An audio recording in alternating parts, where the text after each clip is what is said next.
Cut! What do you mean cut? We've barely begun. Yeah, well, the music here is copyright protected. Can't use it. The Big D might sue. What are you talking about? He's the one that hired me in the first place. Yeah, wrong D, the one with the mouse. Oh, crap. Yeah, they are scary. Wait a sec, this is a Star Wars episode. If we can't use the actual music, how is this even gonna work? You've got to be kidding me. Hold on to your butts.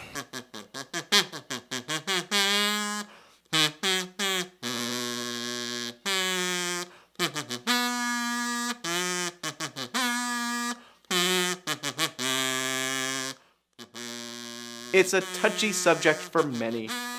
The Jedi, paragons of virtue, forever entangled in a war against the Sith, the sultans of selfishness. There's treachery on both sides. Evil is everywhere.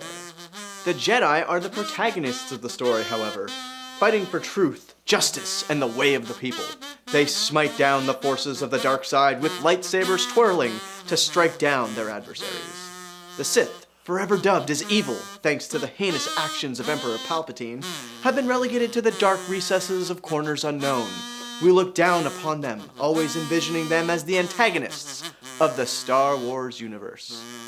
But here's the thing. The Sith are actually the good guys.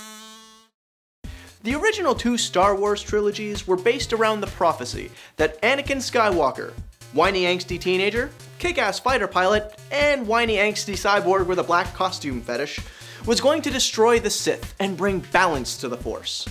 Last time I checked, balance means both sides are on equal footing, and flat out eliminating one from the equation, to me, is actual evil. Now I can hear you guys starting to type your comments now. What about Order 66? Palpatine wanted to destroy the Jedi. Doesn't that make him evil? My answer? Well, yeah, it actually does. But let's take a look at one of my favorite scenes in all of Star Wars history. Anakin, Chancellor Palpatine is evil!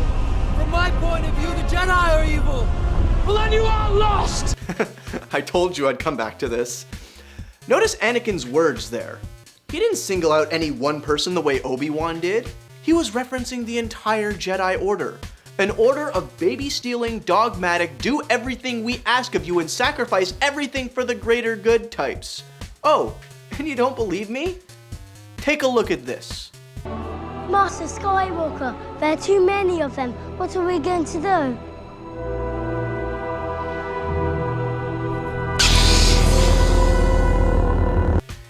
There is an age limit to when you can start becoming a Jedi. Qui-Gon and Obi-Wan actually say, as does the rest of the Council, that Anakin is too old to start his Jedi training. So is Luke, according to Yoda in Empire Strikes Back. The Sith? We see them accepting people of all shapes, sizes, ages, and ethnicity into their order. Sure, there can only be 2 actual Sith at a time.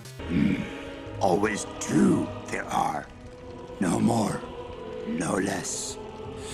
A master and an apprentice. But that's because they were hunted to near extinction by the Jedi in days gone by. There can only be 2 because they have to hide their numbers.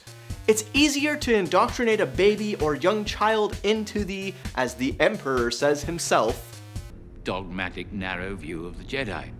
The Sith are more on point than anyone really gives them credit for. Yes, what the Emperor does in trying to eliminate all of the Jedi is wrong and evil, just like Obi-Wan says. But the Sith ideology is sound. Do what's best for yourself and crush those that stand in your way.